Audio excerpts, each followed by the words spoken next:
الحمدللہ رب العالمین والعاقبۃ للمتقین والصلاة والسلام علی رسولہ الکریم اما بعد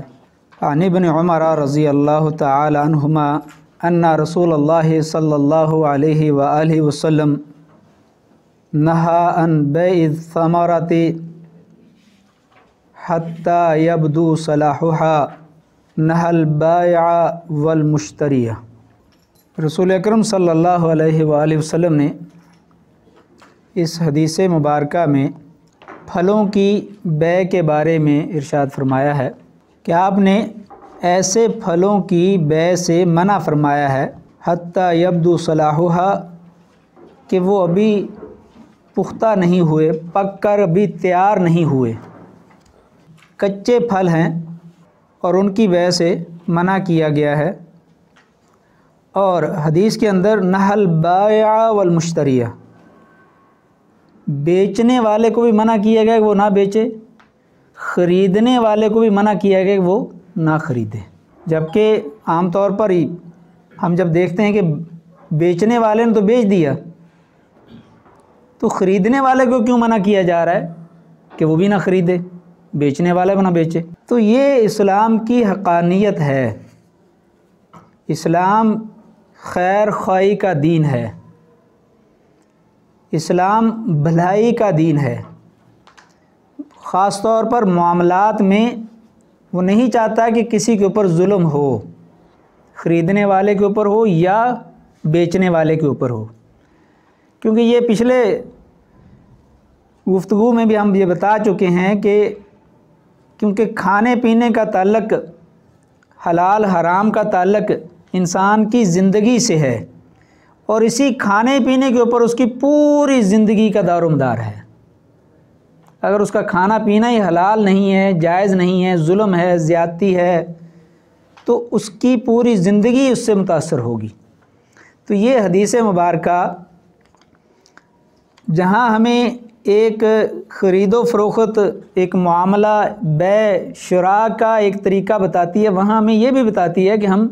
اپنے کھانے پینے کو حلال رکھیں، پاک رکھیں۔ یہ حدیث مبارکہ جو ہم ابھی پڑھ رہے ہیں، یہ جیسے کہ ہم پہلے بھی حدیث کے بارے میں بتاتے ہیں کہ یہ حدیث بخاری اور مسلم رحمہم اللہ دونوں کی ہے، متفق علیہ ہے، اور اس کے علاوہ یہ دیگر کتابوں کے اندر بھی، یعنی سنن اربعہ کے اندر بھی ہے، مسند احمد کے اندر بھی ہے، موطا امام مالک کے اندر بھی ہے، دیگر کتابوں کے اندر بھی ہے۔ اور یہ حدیث اس کے بھی اسی طرح مختلف اس کے اطراف، کسی میں زیادہ ہے، کسی میں کمی ہے، کسی کے اندر یہ جتنی ہم نے بیع ابھی تک پڑھی ہیں اس کو ساروں کو ساتھ ملا کر چاروں پانچوں بیع حبل الحبلہ اور بیع الملامسہ، بیع المنابذہ، آگے ایک دو بیع اور آئیں گی، محاقلہ، ان کا ایک ساتھ تذکرہ بھی آتا ہے۔ تو یہ تقریباً 173 کتابوں کے اندر جو حدیث کی کتابیں ہیں اس میں تقریباً 162 مرتبہ یہ حدیث آئی ہے، 162 مرتبہ۔ تو اس حدیث میں رسول اللہ صلی اللہ علیہ وسلم نے بائع کو بھی منع کیا، مشتری کو منع کیا۔ کیوں منع کیا ہے؟ اس کی وجہ کیا ہے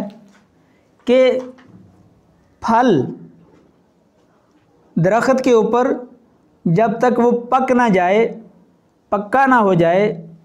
اس کی ترشی، اس کی سختی ختم نہ ہو جائے اور اس کی جگہ پر مٹھاس اور نرمی اس میں نہ پیدا ہو جائے، اس وقت تک اس کی بیع اور شراء، اس کی خرید و فروخت نہ کی جائے۔ کیوں منع کیا اس سے؟ اس کی وجہ کیا ہے؟ یہ احادیث ہی اس بات کو واضح کرتی ہیں کہ احادیث کے اندر رسول اکرم صلی اللہ علیہ وسلم نے اس کے منع کا سبب بھی بتایا ہے۔ ایک دوسری حدیث ہے، وہ بھی عبداللہ ابن عمر رضی اللہ تعالیٰ عنہ سے ہے، وہ صحیح بخاری کی ہے صرف۔ نہى النبی صلی اللہ علیہ وسلم عن بیع الثمرۃ حتی یبدو صلاحها، کہ آپ نے پھلوں کی بیع سے منع کیا یہاں تک کہ وہ پختہ ہو جائیں، پکے ہو جائیں، کھانے کے قابل ہو جائیں۔ وکان اذا سئل عن صلاحها، جب آپ سے پوچھا گیا کہ اس کا صلاحها جو آیا ہے کہ اس کا وہ پکا ہو جائے، پختہ ہو جائے، کھانے کے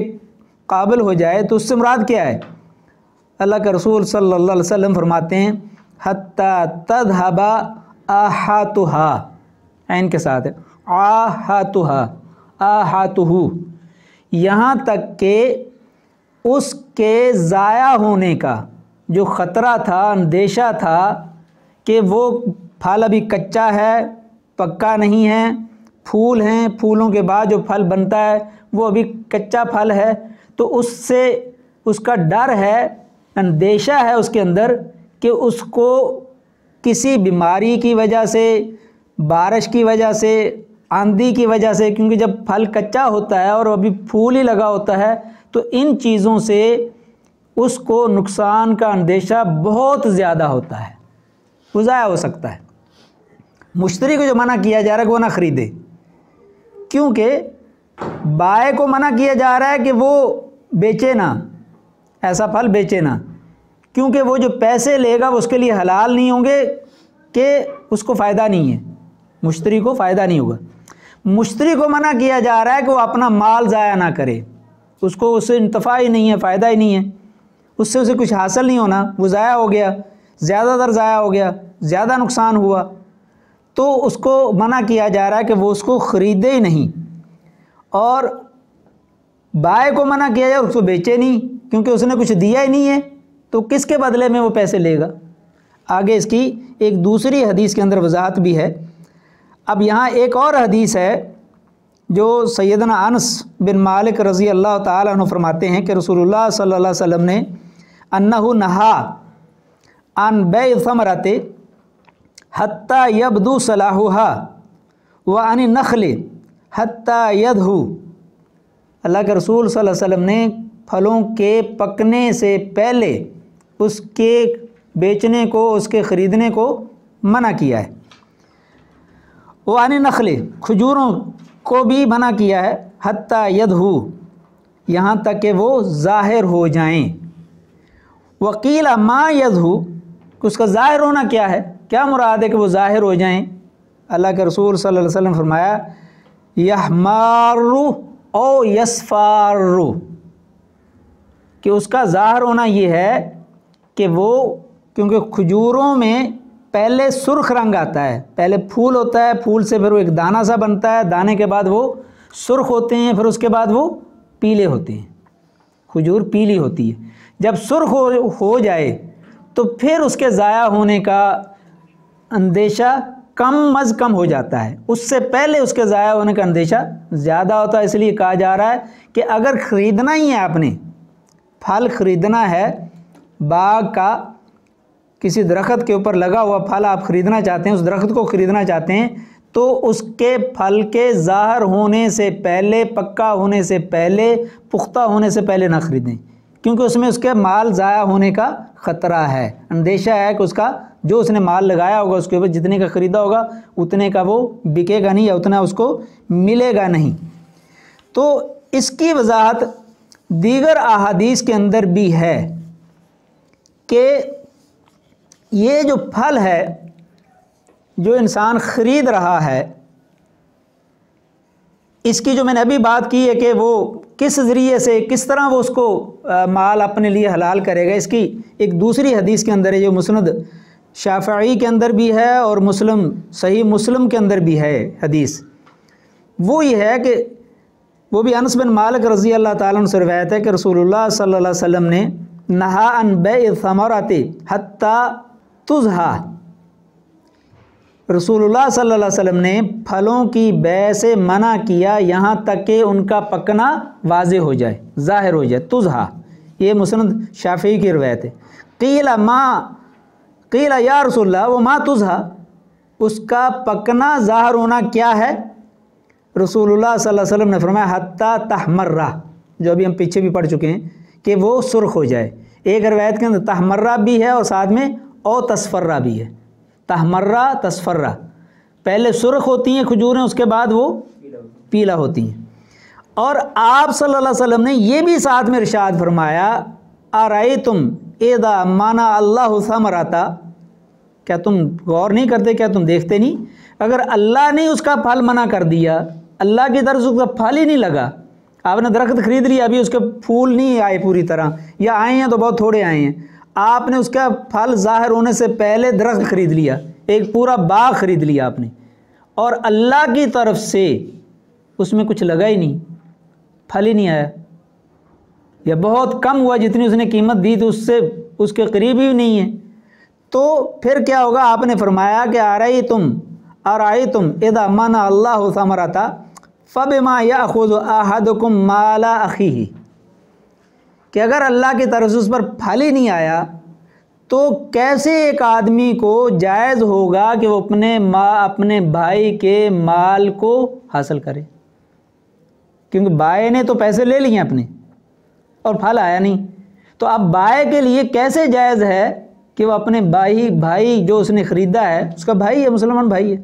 اس نے اسے خریدا اور اس میں پھل آیا نہیں، تو اس کے لیے پیسے کیسے حلال ہو جائیں گے؟ اور یہی روایت مسلم شریف کے اندر ہے، وما تزہا قال تحمر، اور آگے وہی الفاظ ہیں، فقال اذا منع اللہ ثمرۃ فبما تستحل مال اخیک، کیسے جائز ہوگا آپ کے بھائی کا مال کہ آپ اس کو کھائیں، اس کو لیں یا اس کو خریدیں آپ، جب آپ کو کچھ اس سے حاصل ہی نہیں ہوا؟ تو یہ دو روایتیں ہماری جو کتاب ہے، جو آپ کو مذکرہ بھی ملا ہے، اس کے اندر یہ دونوں حدیثیں ہیں جو آج ہم پڑھ رہے ہیں۔ تو اس کے اندر وہی بات میں دوبارہ عرض کروں گا کہ پھلوں کی بے، اور یہاں پر صرف تمر، نخل اور ثمرہ تینوں لفظ استعمال ہوئے ہیں، تو ثمرہ سے مراد تو سارے پھل ہیں،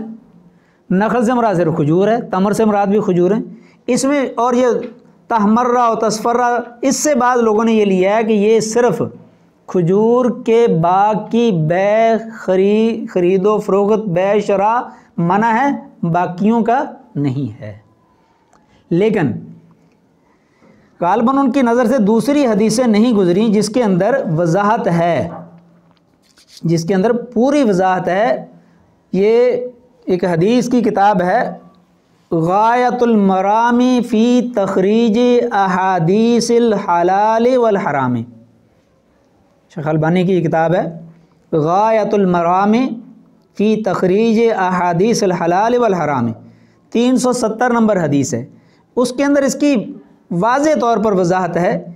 ان نبی صلی اللہ علیہ وسلم نہا عن بیع الثمار فی الحقول، بیع الثمار پھلوں کی بے کھیتوں میں، او الحدائق، اور ساتھ میں باغوں کا تذکر بھی آ گیا، کھیتوں میں یا باغات میں، قبل ان یبدو صلاحھا، اس کے پکا ہونے سے پہلے، اس کے واضح ہونے سے پہلے اس کی خرید و فروخت سے آپ نے منع کیا ہے۔ وَيُعْرَفُ أَنَّهَا صَالِمَةٌ مِنَ الْآحَاتِ وَالْآفَاتِ، اور اس کی وضاحت بھی ہوگی کہ وہ کیوں منع کیا گیا ہے، اس کا پکا ہونا کیا ہے، پکا ہونے سے کیا مراد ہے، اس کا ظاہر ہونا کیا ہے۔ وہ یہ ہے کہ آفات اور آسمانی زمینی جتنی بھی آفات آ سکتی ہیں اس کو خراب کرنے کے لیے، بارشوں کی زیادتی، بارشوں کی کمی، آندھی کا چلنا یا کوئی دوسری کوئی آفت، ان سب سے جب پوری طرح اس کے محفوظ ہونے کا پتہ چل جائے تو تب تو اس کو بیچو، اس سے پہلے اس کو نہیں بیچنا چاہیے، کیونکہ اس میں دونوں کے لیے نقصان ہے۔ ایک کے لیے وہ مال حلال نہیں ہوگا، دوسرے کے لیے وہ اپنا مال ضائع کر رہا ہے، اس کا مال ضائع ہو جائے گا کہ اگر اس کو سے کوئی فائدہ نہیں ہوگا۔ تو اس کے اندر اور بھی روایتیں، بخاری کی ایک اور روایت ہے، نہا عن بیع الثمار حتی یبدو صلاحھا، نہى البائع والمبتاع، مشتری کی جگہ پر مبتاع کا لفظ استعمال ہوا ہے، اور مبتاع سے مراد بھی وہی ہے مشتری، کہ بائع اور مشتری دونوں کو منع کیا گیا ہے کہ وہ اس طرح کی بے نہ کریں جس کے اندر خریدنے والے کو یا بیچنے والے کو کوئی نقصان ہو۔ اور یہاں پر بیع الثمرات، پھلوں کی، اور ایک حدیث کے اندر یہ بھی ہے کہ وہاں پر صرف نخل کا تذکرہ بھی ہے، لیکن ساتھ میں جو لفظ استعمال ہوا ہے، نہا عن بیع النخل حتی تزہو وعن بیع الحب،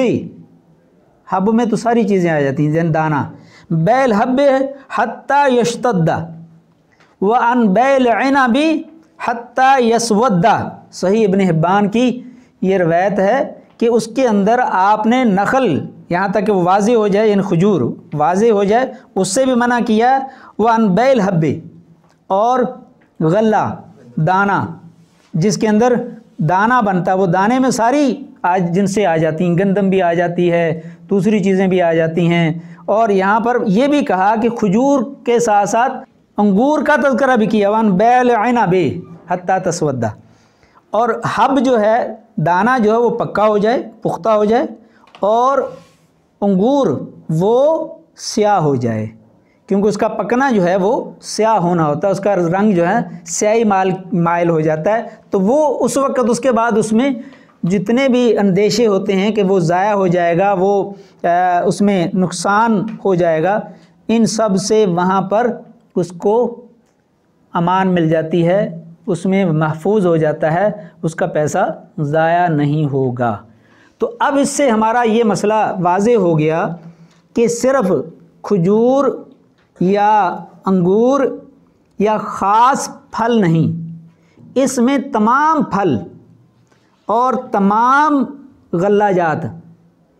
جنس جو زمین سے حاصل ہوتی ہے، اس کی اگر کوئی خرید و فروخت کرتا ہے تو اس حالت میں نہ کی جائے جہاں پر اس کے ضائع ہونے کا اندیشہ ہے۔ جب یہ اندیشہ کم ہو جائے یا بالکل ختم ہو جائے تو تب جا کر اس کی بیع، خرید و فروخت، اس کے ساتھ معاملہ کیا جائے۔ ایک بات کہ اس کے اندر ساری چیزیں شامل ہیں۔ دوسرا یہاں پر ایک سوال یہ پیدا ہوتا ہے کہ کیا جیسے آج ہمارے ملک میں رائج ہے کہ آم کے باغ کو پورے سال کے لیے ایک سال پہلے ہی، ابھی اس کا پھل آیا نہیں ہے، جیسے ابھی اس کا پھل آنا شروع ہوگا تو اس سے پہلے ہی پورا باغ آم کا کسی نے خرید لیا ہے، تو کیا یہ خریدنا اس کا جائز ہے؟ نہیں، کیونکہ اس کے اندر بھی وہی چیز ہے۔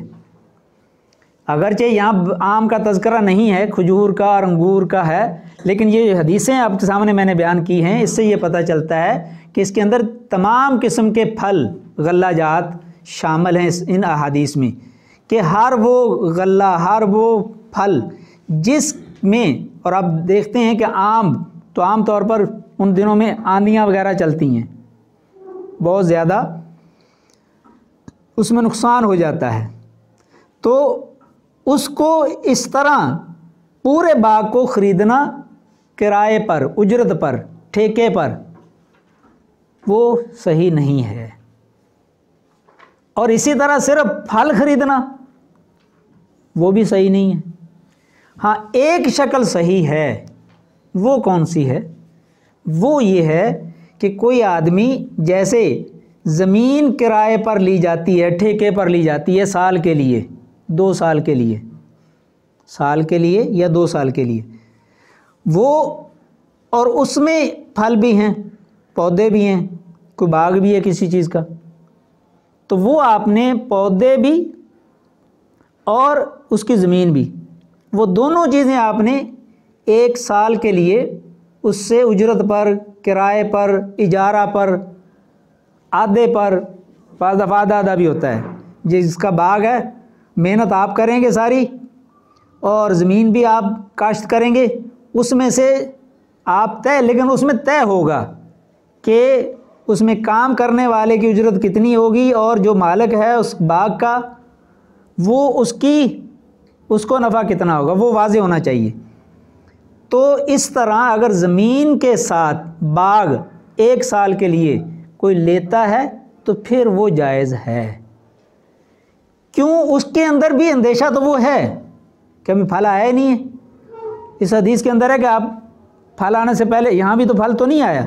لیکن یہاں یہ ہے کہ اس کے پاس زمین بھی ہے، تو اس اور تجارت کے اندر رزق تو ہوتا ہے، لیکن یہاں یہ ہے کہ اگر خدا نخواستہ پھلوں میں سے درختوں میں سے باغ میں سے اس کو کچھ کم ملا تو وہ زمین میں سے کچھ نہ کچھ کاشت کر کے اس کو پورا کر لے گا. اگر زمین میں سے نہ ملا تو اس کو پھلوں میں سے کچھ نہ کچھ مل جائے گا, تو اس کو نقصان نہیں ہوگا. اس لیے نقصان کا یہاں نقصان تو ہر جگہ ہوتا ہے تجارت کے اندر, لیکن یہاں نقصان کا اندیشہ کم ہے, وہاں پر نقصان کا اندیشہ زیادہ ہے, کیونکہ وہ تھوڑا سا ٹائم ہوتا ہے. اس ٹائم میں اگر آپ پہلے لے لیتے ہیں تو وہاں پر اندیشہ بہت زیادہ ہے, اور اگر آپ آخر میں جا کر لیتے ہیں تو پہلے لیتے ہیں تو اندیشہ کم ہے, اگر آخر میں جا کر لیتے ہیں تو اندیشہ زیادہ ہوگا. تو اس میں ان احادیث کے اندر یہ جو 2 حدیثیں ہیں, اس کے اندر اور بھی حدیثیں ہیں جو اسی طرح پھلوں کے بارے میں ہے کہ پھلوں کی آپ نے بیع کرنی ہے تو اس کے اندر آپ کس چیز کا خیال رکھیں گے. یہاں یہ جو چیز بیان کی جا رہی ہے وہ وہی ہے کہ دونوں کو نقصان نہ ہو, اور یہاں پر نقصان کا اندیشہ زیادہ ہے. ہاں اگر آپ نے ایسا خرید لیا ہے, اسلام تو یہ کہتا ہے کہ آپ ان چیزوں سے, ایسی بیع سے, ایسے لین دین سے, ایسے کاروبار سے منع کرتا ہے, لیکن اگر کوئی مثلا پھل ظاہر ہو بھی گیا ہے, واضح بھی ہو گیا ہے, اس کے بعد پھر کوئی آفت آ گئی ہے, پھر کوئی مصیبت آ گئی ہے, پھر کوئی مسئلہ آ گیا ہے, پھر کوئی آندھی چل گئی ہے, یا کوئی بارش زیادہ ہو گئی ہے, بارش کم ہوئی ہے, جس کی وجہ سے اس کو نقصان ہوا ہے, تو جو میں نے شروع میں کہا تھا کہ اسلام خیر خواہی کا دین ہے,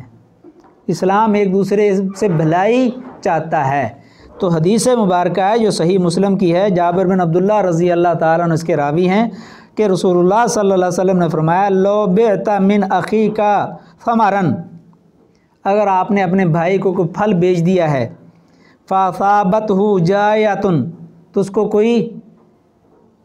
مصیبت پہنچ گئی ہے, کوئی اس کو آفت آ گئی ہے, فلا یحل لک ان تأخذ منہ شیئا, تو تمہارے لیے جائز نہیں ہے کہ اس سے کچھ لو, جو لیا ہے اس کو واپس کر دو. اگر اس کو کوئی آفت آ گئی ہے, اگر وہ پھل اس کا ضائع ہو گیا ہے, اگر اس کو کوئی نفع نہیں ملا, تو اس کو وہ پھل اس کا جو پیسے آپ نے لیے ہیں, یہ بائع کو کہا جا رہا ہے کہ اس کو واپس کر دو. بما تاخذ مال اخیک بغیر حق, کہ تم کس طرح اس کا مال بغیر حق کے, اس کو دیا کچھ نہیں, اس کو ملا کچھ نہیں, اور آپ اس سے پیسے لے رہے ہیں. تو یہ اگر آپ اس کو نہ بیچتے اور یہی آفت, وہ مال آپ کے پاس ہوتا, وہ باغ آپ کا ہوتا, تو آپ کو بھی وہ آفت آ سکتی تھی. اب اگر آپ نے اس کو بیچ دیا اور وہ آفت میں وہ بالکل ہی کنگلا ہو جائے گا, نیچے لگ جائے گا, اس کی ساری رقم ڈوب جائے گی, وہ بیچارہ جو ہے نا وہ نقصان میں چلا جائے گا. تو اسلام تو یہ کہتا ہے خیر خواہی تو یہ ہے, جو پیسے آپ نے اس سے لیے ہیں وہ پیسے آپ اس کو واپس کر دیں,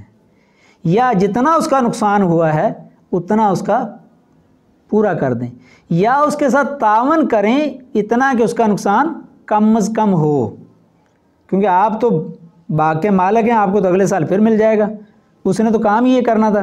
پوری اس کی جو نا وہ سیزن ہی اس کا اسی پر تھا, پوری روزی اس کی اس کے اوپر تھی, اور وہ پورے کا پورا باغ ضائع ہو گیا, یا اس کو پھل ہی نہیں آیا, یا پھل کو بیماری پڑ گئی ہے, یا کوئی اور آفت آ گئی ہے. تو اب اس سے آپ پیسے نہیں لیں, اس کو پیسے جو لیے ہیں وہ واپس کر دیں, پورے واپس کریں, یا جتنا نقصان ہوا ہے اتنا واپس کریں, یا کم از کم اس کا نقصان,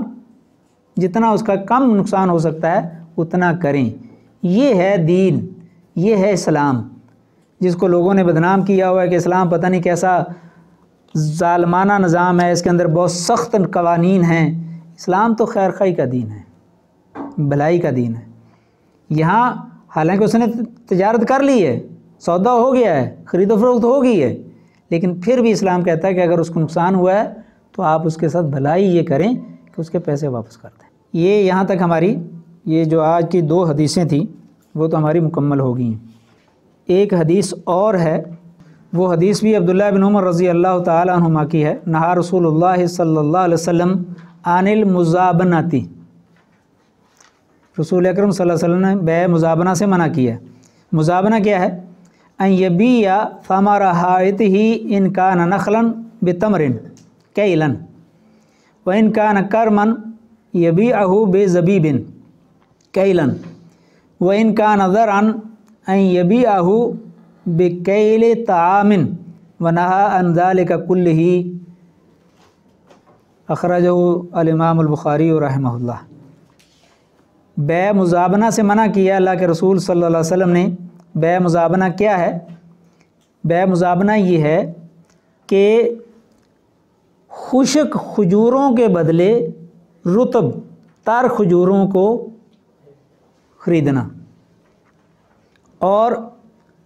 وَإِنْ كَانَ كَرَمًا، اور یہ ماپ کر، پہلے ماپ کر ان چیزوں کا برتن ہوتا تھا، برتن میں ماپتے تھے چیزوں کو، وزن نہیں کرتے تھے، ماپتے تھے، تو ماپ کر کیلن کا مطلب ماپ کر کھجوروں کو خریدنا۔ اور فرمایا کہ اگر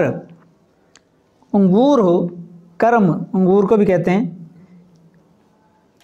تو انگوروں کو، تر انگوروں کو خشک انگوروں یعنی جس کو ہم کشمش کہتے ہیں اس کے بدلے خریدنا۔ اور ایسے ہی وَإِنْ كَانَ ذَرْعًا أَنْ يَبِيعَهُ بِكَيْلٍ طَعَامٍ وَنَهَى عَنْ ذَلِكَ كُلِّهِ، یا یہ ہے کہ زمین میں کوئی فصل ہے، مثلا گندم ہے، گندم ابھی اپنی بالی میں ہے، سٹے میں ہے، اس گندم کا سودا کرنا صافی گندم سے، یہ تینوں بے درخت کے اوپر پھل ہیں کھجور کے، اور ایک آدمی کہتا ہے کہ مجھ سے یہ اتنے من کھجوریں لے لو، اور یہ باغ پورے کا پورا یہ درخت اتنے 10 درخت 20 درخت کی نشاندہی کر دے کہ اتنے درخت مجھے دے دو اور اس کے بدلے میں یہ مجھ سے خشک کھجوریں لے لو۔ اور اسی طرح انگور بیلوں کے اوپر ہیں، وہ بیل جتنی بھی ہیں بیلیں وہ میری، مجھ سے آپ خشک انگور کشمش وہ لے لو اتنے من۔ اور ایسے ہی گندم، جوں، مکئی، باجرہ اور دوسری چیزوں کی فصل، اس میں یہ کہتا ہے کہ آپ مجھے اتنے کے بدلے میں یہ پورا کھیت دے دو۔ تو اس بیع سے بھی اس طرح کی ساری خرید و فروخت سے منع کیا ہے۔ کیوں منع کیا ہے؟ اس کے اندر بھی جہالت ہے، معلوم بے مجہول۔ یہاں وزن جو وہ خشک کھجوریں دے رہا ہے اس کا وزن 20 من معلوم ہے، اور جو کھجوریں درخت سے آنی ہیں ان کا وزن معلوم نہیں ہے، وہ کم بھی ہو سکتا ہے، زیادہ بھی ہو سکتا ہے، اس کے اندر بھی کوئی بیماری آ سکتی ہے، ضائع ہو سکتا ہے، نقصان ہو سکتا ہے۔